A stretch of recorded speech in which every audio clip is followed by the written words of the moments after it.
Hey guys, welcome back to my channel. I am Danielle, aka Stitcherista, here on YouTube, and today is Wednesday, August 14th. I'm pretty sure it's the 14th. So, Bill and I had a really good weekend. You know, for the longest time, he worked every Sunday, and now he is off Saturday, Sunday, Monday, Tuesday. So, it's been really nice to have him home on the weekend. For the most part, he's still, you know, he says he wants to stay out of my hair, but I don't feel like that. Meaning, he's never a bother to me. Like, he's never really in my hair. So, because he does his thing outside, I'm in here doing whatever. So, Saturday, he was outside for just about the whole day. I did some stitching. I did some diamond painting, which I will take you in and show you that. I have been working on Hannah Lynn's Golden Poppy Fairy. Really love that one. And I've changed a couple little things on my setup in there, so I'll show you when we go in. You know, with crafts, you have to be fluid, right? If something doesn't work, instead of getting mad or upset, just find a different way to do something. So, I will take you in there and show you. But I received a very wonderful gift from one of my subscribers, Rosemary. She had written in the comments that she had some Color Street and did I want them. So, we exchanged emails and I got the package and I was blown away by the amount. Look at all of that! I will not have to buy Color Street for a couple of months. Rosemary, thank you so much. I will enjoy using these. I can't wait. I was blown away when I opened the package and saw all those in there. So, thank you so very much. Reading. I have been reading. So, I did finish volume 0, these short stories. What an odd little book this was. I love short stories, and I'm willing to go, you know, outside of the box as far as my reading genre for stuff. Some of these were really strange, and I'll be honest, I was glad to get done with these. It wasn't, but how many pages was this total? It couldn't have been more than 100 pages. Maybe 110 or something. Yeah. If they have another one of these, I don't think I'm going to be clamoring to get it from Book of the Month. But just because a book is not your cup of tea does not mean it is not a good book. I say that all the time. That does not mean that is not a good book. There were bits and pieces of it that I enjoyed. So Frida McFadden came out with a new book, and it's a satire. So it's sort of like, do you remember the movie, first off on Netflix, the movie The Woman in the Window? Really good, based on the book. Then there was like a satire starring Kristen Bell that said, The Woman in the Window across the street from the whatever. Hilarious. It was so good. Well, this is something very similar. So it is called The Widow's Husband's Secret Lie. And it's really short. I mean, that is not a big book. And so I think after I'm done reading the current book that I have, which I will show you, I'm going to read this because, yeah. And this is on Kindle Unlimited, so if you have Kindle Unlimited, you can read that on there. So, looking forward to reading that because love her so much. The current book I am reading and enjoying so very much. Like, I want to hold this book up and give it a hug. It is Joe Nothin's Guide to Life by Helen Fisher. Love the cover. So, in a nutshell, and I'm going to give away a little bit of the book. In a nutshell, Joe has OCD. I don't know how old Joe is. I want to say he's at least in his 20s. He's at least drinking age because he was going to the pub with his mother every Friday. He works at a grocery store. His coworkers understand his OCD, and his boss actually caters to it, I want to say. In a good way, though. Joe lives with his mom, who is 65. His dad died a couple years ago.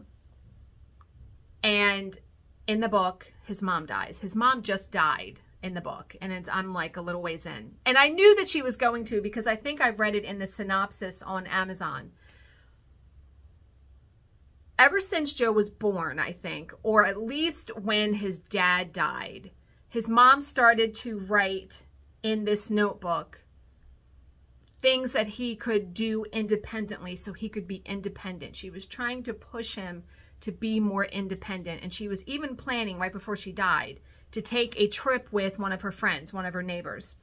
And so she had the blue book, and then she gave him another book. And he hasn't quite gotten into the book yet, but I love the writing in here so much. And I don't tab very many books. I've only tabbed one other book, the Evelyn book. I know it's Evelyn. The Marriages of Evelyn Hugo, that book. That was the only other book I tabbed. And by tabbed, I mean when you see something that really resonates with you in the book. I use those 3M Post-it note tags. You can see I've tabbed 3 of them. And it's usually not the books that I normally read that I tab. Like, it's not the domestic suspense books. It is like books like this that real life. The Evelyn Hugo book was real life. You know, it's out of that realm of mystery, suspense, all of that. I cannot recommend this book enough.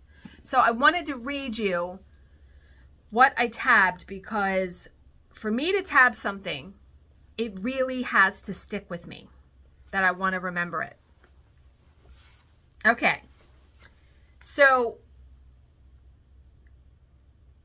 Joe and his mom's name is Janet.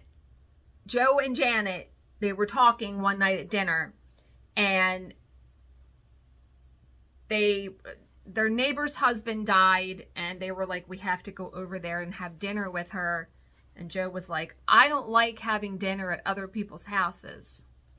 Dude, I feel you. I feel you on that. But Janet says, I know, but sometimes we just have to do things that make us feel a bit uncomfortable if other people's needs are greater. And I tabbed that. That really stuck with me, because we all want to stay in our comfort zone, right? There are so many instances where I don't want to go to a social function. I don't want to do it because you have to be social. You have to, all of that. But I feel like I want to cross stitch that or put it on something so I can constantly see it. Because a lot of times in those instances, it is some sort of party or gathering. And the person that the party or gathering is for, in that moment, their needs are greater than your needs, right? That's I love framing it that way.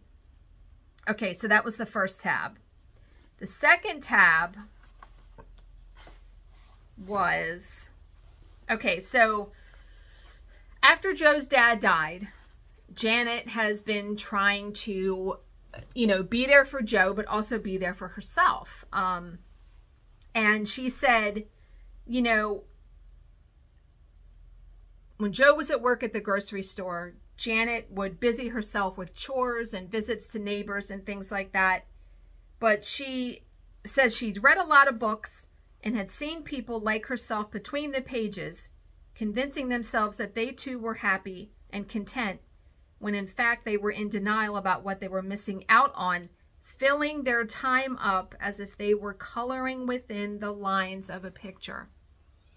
And I thought, oh my God, I do that all the time. You know, when I get up and I make my bed, that's coloring in a square on the picture. I put in laundry. I empty the dishwasher. Now, I realize these things run our lives, right? Like for the fabric of society, you know, and our household, these things need to be done. But that really stuck with me, because a lot of times I am trying to, I have to stitch, I have to diamond paint, I have to read, I have to blah, blah, blah. So it is literally like coloring in these sections on this page. And, you know, some days it's okay if I don't do those things, if you do something different. Well, here's a good example. So Sunday, our plan was to get up and go to the grocery store. And then we were just, he was outside and I was in here doing stuff. I was diamond painting. Yeah, I was diamond painting. I diamond painted a bunch on Sunday.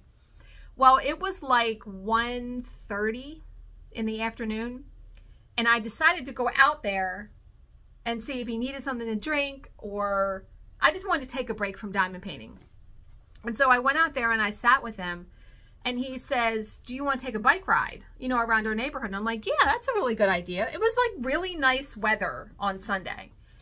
And then he said, well, instead of doing that, would you like to put the bikes in the back of the truck and we can go to the park and ride the bike trails? The park's about 15 minutes from our house. We did that. And it was one of the most enjoyable things I have done in a very, very long time. We rode the bike trails twice. And we had never done that together. And I told him, I said, you know, when the leaves change, because these trails were paved trails through the woods, I said, when the leaves change, we need to come out here and do this because it is probably going to look amazing.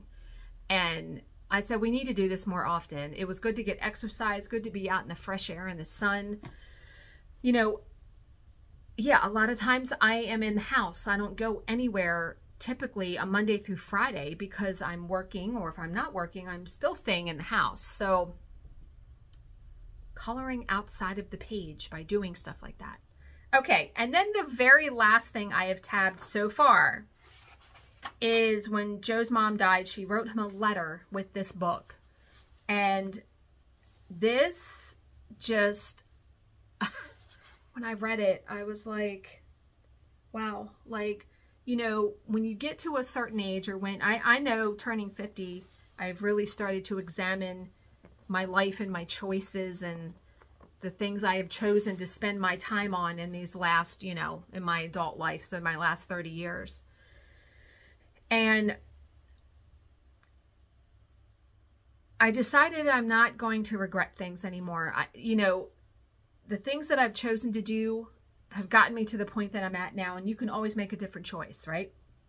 But, so she was writing this letter to Joe, and she says, we've always had each other until now, and I hope that I have given you enough to enable you to be independent. It is my hope that you will live well and happy. And here is what I tabbed. Allow your routines and habits, because remember, he has OCD and like severe OCD. Allow your routines and habits to act like scaffolding, to hold you up and keep you strong. But remember that scaffolding is the support for something you are trying to build. It is not the building itself. And I was like, wow. So I think many, many times in our lives, and it's very easy to do this, you know, your habits, you define yourself by your habits and by the scaffolding, let's say, instead of feeling like what you're doing or building towards something else. And yeah, that just really stuck with me, because I feel like a lot of times I'm just a culmination of my habits. And I'm not. I mean, I'm so much more than that. You know, none of us truly, when you think about it, I'm not my job. A lot of people define themselves by their career, and when it ends, they don't know what to do with themselves or who they are. I really have tried not to do that. Yeah, those tabs just stuck with me. And I guarantee you there's going to be more things in this book as I go through, especially as he winds up going through the book. Because his life changes with his mom dying. So I am very much looking forward to reading more of that book. Okay, stitching. I've done a bunch of stitching. I stitched 2 nights in a row downstairs watching movies, and I stitched actually this morning a little bit before work. So you're going to see I outlined a section but didn't finish it. But man, have I done quite a bit. Yeah, so today I outlined these 2 sections and I started filling them in. That is the easiest way for me to tackle something like this, is to outline the section and then fill it in. That way I don't have to think, I don't have to count. So, but man, it's looking so fantastic. Absolutely love it on the perforated paper. And, you know, I've really stayed off social media. I don't have the Instagram app on my phone anymore, so I never check that. I got out of a lot of Facebook groups. I only belong to, I want to say 5 total groups now, and I don't hardly even look at those anymore. But one of the groups is Carolyn Manning Designs group. And for the first time yesterday, I posted in the group this picture, what I had done so far. And a lot of people had questions about doing it on paper, so I was able to answer some of those. But yeah, this is 18 count paper. I used 2 strands of DMC, and you can get the 18 count paper from 123 Stitch. They sell the regular 9x12 sheets. However, if you want a bigger sheet, like if you wanted to do, Carolyn Manning has like the big kaleidoscope ones, like the big flowers, like the watermelon tourmaline is one example. It's huge. It's really, really big. And in order to do that, you would need a piece of paper bigger than the 9x12. You can get that from Dutch Treat Designs online. The piece I have is 12x18. So, but yeah, and then I explained about the washi tape too, because I knew if I didn't explain it, someone was going to ask me. And I said, you know, I use it because that way my threads don't get caught on the edge of the paper. And it helps the paper too from not becoming frayed. So, but yeah, it's looking so good, isn't it? I'm loving it so very much. And she just came out with a new pattern today that's called Flamingo something. Gorgeous, gorgeous, gorgeous. But the last thing I wanted to share with you was my diamond painting. So we're going to flip you around and go into my craft room, my diamond painting room. Okay. So remember I had at the very top here, that strip of, it actually holds cables down on your floor.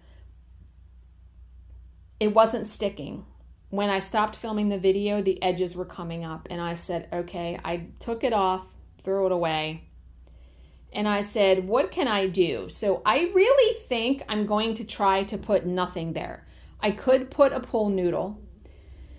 But I really think when I get to the point where I have to, this would go over the edge, I'm going to try to roll it and clip it and just keep it sitting up here because I never am working on a bigger section than right here. Do you know what I mean? So as I move this up, eventually I'm going to be able to roll it and clip it and then just have it that way. So there will be no creases. I have the Bella Art De Nicole, and I'm pretty sure that's who made those clips. I have the clips that attach to your table, and you can roll your diamond painting underneath of it and put the excess in there. However, this one's not that big, so it kind of wouldn't go in there because my light pad is bigger than, is that adhesive on there? That's something on there. My light pad is bigger than my table. If your light pad is like the exact dimensions of your table, those clamps work really good because it's butt up against it. It doesn't work. It doesn't work for that. So I just have it rolled up like I used to do it and just clipped on the end. Now, I wanted a way to also hold the diamond painting on my light pad without using duct tape and having to constantly move that and all of that. I had bought, let me sit down here, that'll be easier. I had bought, these are very strong magnets, and I got them on Amazon because I was actually going to use them for when I do crafting at my table and I could hang a trash bag on it. That's why I got them. But they've sat in a drawer and I've never used them until now. So I have this on here by magnets because this is a bar magnet that I have a bunch of those and they stick onto the light pad. You can get them off because I've had them all around it and decided to go a different way. So, and reason why I did it like this on the edge is because as I move up the diamond painting, I'm gonna have to keep the magnet on here. Otherwise I'll be putting it on the diamond painting and I don't wanna do that. So I have both of the magnets and that's holding it, and it doesn't move. I mean, they're really, really strong. So I am using the clear cover. I'm not using any release papers. I mean, I know, who am I, right? I was trying to make this as simple as I could, and I just kind of went with it. I peeled down the paper and just started diamond painting. So I have done all of this section. I've come down here. This is all done, and then I've started over here. So I love it though. I mean, look at the ABs, the green ABs. They're really, really pretty. It's gonna look really, really good. I'm enjoying it very much. If I turn on the light pad, okay, you can see what I got done. You can see what's diamond painted versus what isn't. So I got quite a bit done watching TV and movies and stuff here on Saturday and Sunday. So I might even sit here and do some diamond painting now. I'm done work for the day, and it was about 4 o'clock when I started this video, and Bill won't be home until close to 7, like 6:30ish, something like that. So I have a little bit of time. So, but yeah, this is Hannah Lynn's Golden Poppy Fairy. Very, very pretty. Cannot wait to get to her eye, the makeup and all that. But yeah, so, but yeah, that's it. That's all I have. I hope you guys are doing good, having a good week. As always, if you have any questions, please leave them in the comments section below, and I will answer them to the best of my ability. Thank you so much for watching and subscribing, and I will see you in my next video. Bye, guys.